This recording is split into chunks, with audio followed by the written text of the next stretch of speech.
بسم اللہ الرحمن الرحیم۔ حضرت جناب سیدنا ابوبکر صدیق رضی اللہ تعالیٰ عنہ، اللہ تعالیٰ نے آپ کو جو بلند مقام اور عزت عطا فرمائی، اس کا اعتراف تمام کتب تاریخ، قرآن کریم کی 44 آیات بینات میں اور سیرہ وغیرہ کی کتابوں میں موجود ہے۔ اس کا اعتراف آج کا جو ہمارا موضوع ہے وہ یہ ہے کہ صرف سیدنا صدیق اکبر رضی اللہ تعالیٰ عنہ کی وہ عظمتیں، وہ شانیں جو شیعہ کتب کے اندر اور شیعہ علماء نے اپنی تفاسیر و تحقیقات کے اندر اور اپنی حدیث کی کتابوں کے اندر درج فرمائیں۔ اللہ تعالیٰ قرآن کریم میں ارشاد فرماتے ہیں، تفسیر مجمع البیان کی 8ویں جلد ہے، صفحہ نمبر 498 ہے۔ قرآن کریم سورہ زمر کی آیت نمبر 34 ہے۔ اللہ تعالیٰ ارشاد فرماتے ہیں والذی جاء بالصدق وصدق بہ اولئک ھم المتقون۔ اب یہ تفسیر مجمع البیان ہمارے اہل سنت میں جس طرح تفسیر جامع البیان ام التفاسیر کہلاتی ہے، یعنی اس کو تمام تفاسیر سے معتبر سمجھا جاتا ہے، اس طرح شیعہ مذہب کے اندر تفسیر مجمع البیان اس کی آیت نمبر 34 کے اندر علامہ طبرسی شیعہ مفسر لکھتا ہے والذی جاء بالصدق، وہ ذات جو سچ کو لے کر آئی، کہتا ہے وقیل الذی جاء بالصدق رسول اللہ، سچ کو لانے والی ذات نبی کریم صلی اللہ علیہ وسلم کی ہے، وصدق بہ ابو بکر، اور اس سچ کی یعنی نبی علیہ السلام کے اسلام اور ایمان کی تصدیق فرمانے والی ذات جناب ابو بکر صدیق رضی اللہ تعالیٰ عنہ آپ کی ذات ہے۔ اب یہ آیت مبارکہ اللہ تعالیٰ نے صدیق اکبر کے حق میں نازل فرمائی، یہ شیعہ عالم لکھتا ہے۔ اس کے بعد دوسری آیت مبارکہ، یہ تفسیر مجمع البیان ہی ہے، سورۃ التوبہ، سورہ توبہ کی یہ آیت نمبر 100 ہے۔ اللہ تعالیٰ قرآن کریم میں ارشاد فرماتے ہیں والسابقون الاولون من المہاجرین والانصار، اس کی تفسیر میں شیعہ عالم کہتا ہے والسابقون الاولون، پہلے سبقت کرنے والے الی الایمان و الی الطاعات، ایمان کی طرف اور نبی علیہ السلام کی فرما برداری اور طاعت کی طرف، من المہاجرین والانصار الذین ہاجروا من مکہ الی المدینہ و الی الحبشہ وَمِنَ الْأَنصَارِ الَّذِي سَبَقُوا، یعنی نبی علیہ السلام کے مہاجر اور انصار صحابہ میں سے نبی علیہ السلام کی بارگاہ میں آنے والے، وَالَّذِينَ اتَّبَعُوهُم بِإِحْسَان، آگے اللہ تعالیٰ فرماتا ہے رضی اللہ عنہم وَرَضُوا عَنْهُ، اللہ ان سے راضی وہ اللہ سے راضی۔ اچھا، اس کے آگے یہ تفسیر مجمع البیان کی 5ویں جلد ہے، اس کا صفحہ نمبر 65 ہے۔ اس کے اوپر شیعہ عالم لکھتا ہے وَاخْتَلَفَ فِي أَوَّلِ مَنْ أَسْلَمَ مِنَ الْمُهَاجِرِينَ، اختلاف ہے اس بات میں کہ مہاجرین میں سے سب سے پہلے ایمان کون لایا۔ پہلا قول ان اول من آمن خدیجہ، دوسرا ان اول من آمن علی، تیسرا قول آگے لکھتا ہے ان اول من اسلم بعد خدیجہ تا ابو بکر رضی اللہ تعالیٰ عنہ، یعنی حضرت خدیجہ رضی اللہ تعالیٰ عنہ آپ کے بعد سب سے پہلے اسلام لانے والے جناب ابو بکر صدیق رضی اللہ تعالیٰ عنہ تھے۔ یہ ہمارے علماء فرماتے ہیں کہ عورتوں میں سب سے پہلے ایمان لانے والی حضرت خدیجہ، بچوں میں مولا علی، مردوں میں جناب ابو بکر صدیق رضی اللہ تعالیٰ عنہ۔ اب رسول اللہ کا سب سے پہلے کلمہ پڑھنے والے بھی جناب ابو بکر تھے، یہ شیعہ عالم خود لکھتا ہے۔ قرآن کریم کی تیسری آیت، یہ تفسیر مجمع البیان کی جلد نمبر 10 صفحہ نمبر 501، اللہ تعالیٰ قرآن کریم میں ارشاد فرماتے ہیں سورۃ اللیل کی آیت مبارکہ فَأَمَّا مَنْ آتَى وَاتَّقَى وَصَدَّقَ بِالْحُسْنَى، اللہ تعالیٰ فرماتے ہیں جس نے اپنا مال دیا، تقوی اختیار کیا، سچ کی تصدیق فرمائی، فَسَنُيَسِّرُهُ لِلْيُسْرَىٰ، اور اہل سنت کا اتفاق ہے یہ آیت اللہ نے جناب صدیق اکبر کے بارے میں نازل فرمائی۔ اب یہ شیعہ عالم لکھتا ہے قال ان الآیت نزلت فی ابی بکر، کہ اللہ تعالیٰ نے یہ آیت جناب ابو بکر صدیق کی شان میں نازل فرمائی، لأنہ اشترى الممالیک، کیونکہ آپ نے بہت سے غلاموں کو خرید کر اللہ کے راستے میں آزاد کیا، یعنی جناب صدیق اکبر کی یہ شان ہے وہ نیکی کریں، ان کی نیکی رب قرآن میں آیت بنا کے اتار دیتا ہے۔ اس بات کا اعتراف شیعہ عالم کرتا ہے کہ اللہ ابو بکر صدیق کی شان میں قرآن کی آیتیں نازل فرماتا تھا۔ اب یہ آگے چوتھا حوالہ تفسیر مجمع البیان کا، اس کی جلد نمبر 2 ہے، صفحہ نمبر 448 کے اوپر سورہ بقرہ، اس کی آیت نمبر 245 من ذا الذی یقرض اللہ قرضا حسنا۔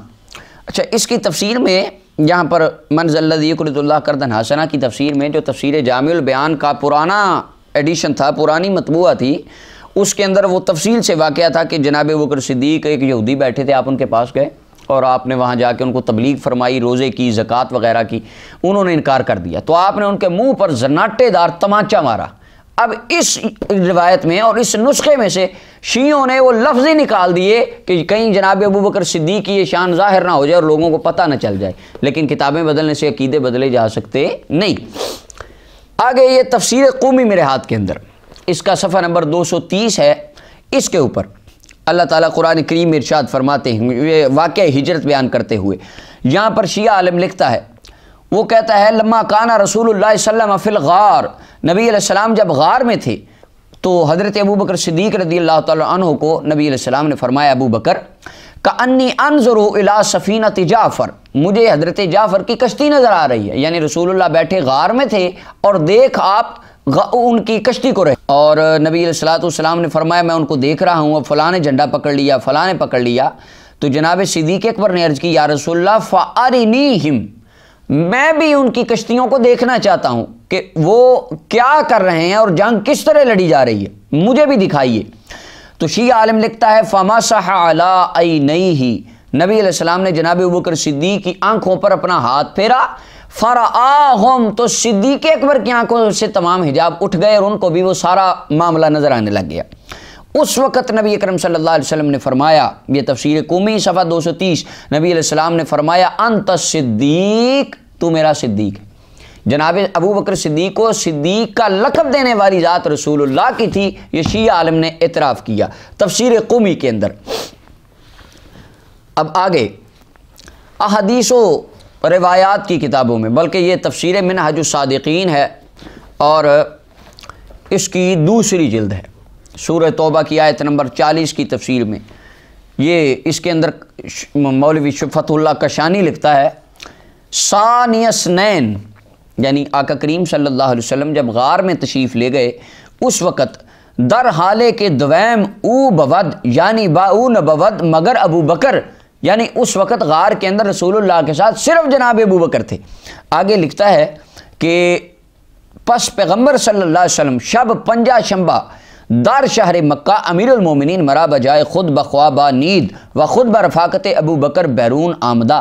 یعنی جمعرات کی رات تھی، رسول اللہ نے اپنے بستر پہ جناب مولا علی کو لٹایا اور جناب صدیق اکبر کو لے کے میرے آقا مولا غار کی طرف چلے گئے اور وہاں پر غار میں 3 دن 3 راتیں رہے۔ اللہ نے وہاں پر حکم دیا، ایک درخت اگ گیا، وہاں پر کبوتری نے انڈے دے دیے، مکڑی نے جالا بن لیا، کفار آئے، انہوں نے آ کے دیکھا اور آقا کریم علیہ السلام کی طرف جب وہ بڑھنے لگے تو ابو بکر صدیق نے عرض کی یا رسول اللہ وہ تو اندر آ جائیں گے، تو اذ یقول لصاحبی لا تحزن، اس وقت چوں گفت پیغمبر مر یار خود را اندو مخور، نبی علیہ السلام نے اپنے خاص یار کو فرمایا کہ ابو بکر غم نہ کر، ان اللہ معنا، اللہ ہمارے ساتھ ہے۔ یعنی نبی علیہ السلام نے جناب ابو بکر صدیق رضی اللہ تعالیٰ کو اپنا رفیق خاص فرمایا۔ اس کا اعتراف مولوی فتح اللہ کاشانی نے منہج الصادقین میں کیا۔ نبی علیہ السلام نے فرمایا ان اللہ معنا، اللہ ہمارے ساتھ ہے، فانزل اللہ سکینتہ، اللہ نے ابو بکر صدیق کے سینے پر سکون نازل کر دیا۔ اب آگے یہ احتجاج طبرسی، اس کی دوسری جلد ہے، یہ بھی شیعہ کی بڑی معتبر کتاب ہے، اس کا صفحہ نمبر 477 ہے۔ اس کے اوپر لکھا ہے حضرت امام محمد تقی، ان کی مجلس لگی تھی، آپ کے کسی مرید نے سوال کیا، سوال یہ کیا کہ حدیث شریف میں آتا ہے کہ نزل جبرائیل علیہ السلام علی رسول اللہ، کہ جناب میں نے سنا ہے کہ نبی علیہ السلام کی بارگاہ میں جبرائیل علیہ السلام آئے، انہوں نے آ کے عرض کی یا محمد ان اللہ عز وجل یقرؤک السلام، کہ یا رسول اللہ اللہ آپ کو سلام کہتا ہے، جناب جبرائیل آئے، ویقول لک، اور اللہ آپ کو فرماتا ہے۔ یہ مجلس امام محمد تقی کی تھی، سوال کرنے والا ان کا مرید تھا، سوال کے اندر اس نے پوچھا کہ میں نے ایک حدیث سنی ہے کہ رسول اللہ کے پاس جبریل آئے، جبریل نے آ کے عرض کی اللہ سلام کہتا ہے اور ساتھ پیغام دیتا ہے سل ابا بکرن، ابو بکر سے پوچھئے حل ہوا انی رادن، کیا ابو بکر مجھ سے راضی ہے، فانی عنہ رادن، میں ابو بکر سے راضی ہوں۔ جب یہ حدیث امام محمد تقی علیہ رحمہ آپ کے سامنے بیان کی گئی تو آپ نے فرمایا قال ابو جعفر علیہ السلام لست بمنکر فضل ابی بکر، فرمایا میں ابو بکر کی فضیلت کا منکر نہیں ہوں۔ امام محمد تقی فرماتے ہیں میں ابو بکر کی فضیلت کا منکر ہے. آج ان کو اپنا شیعہ کہنے والے جی اسی اہل بیت نو منیا ہے، وہ کہتے ہیں میں ابو بکر کو مانتا ہی نہیں. امام محمد تقی کا عقیدہ ہے کہ میں ابو بکر کی فضیلت کا قائل ہوں، اور ان کے شیعہ اپنے آپ کو کہنے والے ان کا عقیدہ کہ جی ابو بکر کی تو کوئی فضیلت ہی نہیں ہے. اب عقیدہ اس رافضی کا سچا ہے کہ امام محمد تقی کا سچا ہے. اگر امام محمد تقی کا عقیدہ رب نے عطا فرمایا ہے تو سنیوں کو عطا فرمایا. اچھا، یہ امام محمد تقی نے فرمایا لستو بمنکر فضل ابا بکر، اوے خاموش ہو جا، میں ابو بکر کی فضیلت کا منکر نہیں ہوں. اور اس کے آگے صفحہ نمبر 479 کے اوپر آپ نے فرمایا لستو بمنکر فضل عمر. اور پھر ایک بندے نے بیان کیا کہ حضور میں نے تو یہ بھی حدیث سنی ہے نبی علیہ السلام سے کہ سرکار نے فرمایا ان عمر بن الخطاب سراج اہل الجنہ، عمر جنت کا سورج ہے، عمر اہل جنت کا چراغ ہے. تو آپ نے فرمایا لستو بمنکر فضل عمر، میں عمر کی فضیلت کا بھی منکر نہیں ہوں. یہ امام محمد تقی کا عقیدہ ہے. ولیکن ابا بکر افضل من عمر، لیکن فرمایا ابو بکر کو اللہ نے عمر سے بھی زیادہ مقام عطا فرمایا. یہ حضرت امام محمد تقی فرماتے ہیں، کتاب شیعوں. اب امام محمد تقی نے فرمایا کہ میں ان کی فضیلت کا منکر نہیں. اب آگے یہ میرے ہاتھ میں کشف الغمہ فی معرفت الائمہ، اس کی دوسری جلد ہے، صفحہ نمبر 623 ہے. ایک مرتبہ مجلس لگی ہوئی تھی، بیٹھنے والے حضرت امام زین العابدین رضی اللہ تعالیٰ عنہ، حضرت امام سجاد آپ بیٹھے تھے. آپ کی مجلس کے اندر وقدم علیہ نفر من اہل العراق، عراقیوں کا ایک گروہ آیا، ان کی ایک جماعت آئی. فقالوا فی ابی بکر وعمر وعثمان رضی اللہ عنہم، تو وہ آنے والے دل کے اچھے نہیں تھے، انہوں نے جناب ابو بکر، حضرت عمر، حضرت عثمان رضی اللہ عنہ کے بارے میں کوئی تنقید والی باتیں کی. فلما فرغوا من کلامہم، شیعہ عالم لکھتا ہے جب وہ رافضی ابو بکر عمر کے منکر اپنی بات کر کے فارغ ہو گئے، فقال لهم، امام زین العابدین فرمانے لگے الا تخبرونی انتم المہاجرون الاولون الذین اخرجوا من دیارہم واموالہم یبتغون فضلا من اللہ ورضوانا، کیا تم ان لوگوں میں سے ہو جنہوں نے سب سے پہلے ہجرت کی، یعنی جنہوں مکہ چھوڑ کر آئے مدینہ، یعنی کیا تم نبی علیہ السلام کے مہاجر صحابہ ہو؟ قالوا لا، انہوں نے کہا نہیں جی ہم وہ صحابہ تو نہیں ہیں. قال، آپ نے فرمایا فانتم الذین تبوؤا الدار والایمان من قبلہم، کیا تم وہ ہو جو مدینے میں تھے اور انہوں آنے والوں کو انہوں نے ٹھکانہ دیا، اپنے پاس رہنے کا ساز و سامان دیا، یعنی انصار صحابہ میں سے، کیا تم ان میں سے ہو؟ قالوا لا، انہوں نے کہا نہیں جی ہم ان میں سے بھی نہیں. اچھا، امام زین العابدین فرمانے لگے ابو بکر عمر پر تنقید کرنے والوں، اما انتم فقط تبرأتم ان تکونوا من احد هذین الفریقین، اگر تم ان دونوں میں سے نہیں، یعنی نہ تم مہاجر صحابہ ہو نہ تم انصار صحابہ ہو، تو پھر کیا تم ان لوگوں میں سے ہو والذین جاؤوا من بعدہم یقولون ربنا اغفر لنا ولاخواننا الذین سبقونا بالایمان، جن کے بارے میں اللہ کا قرآن کہتا ہے وہ لوگ جو ان کے بعد آئے لیکن ان کی پیروی کی اور ان کے نقش قدم پہ چلے، یعنی کون؟ تابعین میں سے ہو، ابو بکر عمر یا صحابہ کرام کے مریدوں میں سے ہو. قالوا لا، انہوں نے کہا نہیں جی ہم تو وہ بھی نہیں ہیں. فرمایا پھر دفع ہو جاؤ. آپ نے فرمایا اخرجوا عنی فعل اللہ بکم، جو ابو بکر و عمر کا گستاخ ہے اگر تمہارا ان سے کوئی تعلق نہیں، یعنی تم صحابہ کے تعلق والے رشتہ دار وغیرہ نہیں ہو، تو فرمایا دفع ہو جاؤ میری بارگاہ سے، فعل اللہ بکم، تمہارا اللہ ہی حساب لے گا. ابو بکر و عمر کے منکر کو زین العابدین اپنی مجلس میں کبھی بیٹھنے نہیں دے گا. یہ حضرت امام زین العابدین کا عقیدہ تھا کہ آپ نے ان رافضیوں کی جماعت اور پارٹی کو جو حضرت ابو بکر و عمر پر بھونکنے والے تھے، آپ نے ان کو اپنی مجلس سے نکال کے فرمایا دفع ہو جاؤ، فعل اللہ بکم، تمہیں اللہ ہی پوچھے گا. آگے پانچویں امام حضرت امام ابو جعفر محمد بن علی بن حسین الباقر، امام باقر جن کو کہا جاتا ہے، یہ کشف الغمہ فی معرفت الائمہ صفحہ نمبر 685، اس کے اوپر حدیث موجود ہے. یہ روایت ہے، عروہ بن عبداللہ کہتے ہیں سألت ابا جعفر، میں نے حضرت امام باقر سے پوچھا، عن حلیت السیوف، چاندی کی جو تلواریں ہیں ان تلواروں کو چاندی سے آراستہ کرنے کا مسئلہ میں نے پوچھا. امام باقر بیٹھے تھے، مرید بیٹھے تھے تو عروہ بن عبداللہ کہتے ہیں میں نے کہا حضور یہ جو چاندی تلوار پر چاندی لگائی جاتی ہے یہ لگانا کیسا ہے؟ فقال لا بأس به، تو آپ نے فرمایا کوئی حرج نہیں ہے، قد حلا ابو بکر صدیق، یہ چاندی جناب ابو بکر صدیق نے اپنی تلوار کو لگائی تھی۔ قلت، تو عروہ بن عبداللہ شاید ان کے دل میں پتہ نہیں کیا خیال آیا، کہتے ہیں میں نے کہا جی فتقول صدیق، آپ بھی ان کو صدیق کہتے ہیں؟ کیونکہ اس وقت باتیں سنی تھی، رافضی اس وقت جنم لے چکے تھے، جراثیم موجود تھے، سپرے کروانے کے لیے حضرت امام باقر سے کہنے لگے حضور فتقول الصدیق، آپ بھی انہیں صدیق کہتے ہیں؟ قال، تو وہ راوی کہتے ہیں فوصب وصبتن، آپ کو جلال آ گیا، واستقبل القبلہ، آپ نے قبلے کی طرف منہ کر لیا اور فرمایا نام الصدیق، نام الصدیق، نام الصدیق، ہاں ابو بکر صدیق ہے، ابو بکر صدیق ہے، ابو بکر صدیق ہے، 3 مرتبہ آپ نے فرمایا۔ فمن لم یقل لہ الصدیق، حضرت امام باقر نے فرمایا جو ابو بکر کو صدیق نہ کہے فلا صدق اللہ لہ قولا فی الدنیا ولا فی الآخرہ، اللہ دنیا و آخرت میں اس کے قول کی تصدیق نہیں فرمائے گا۔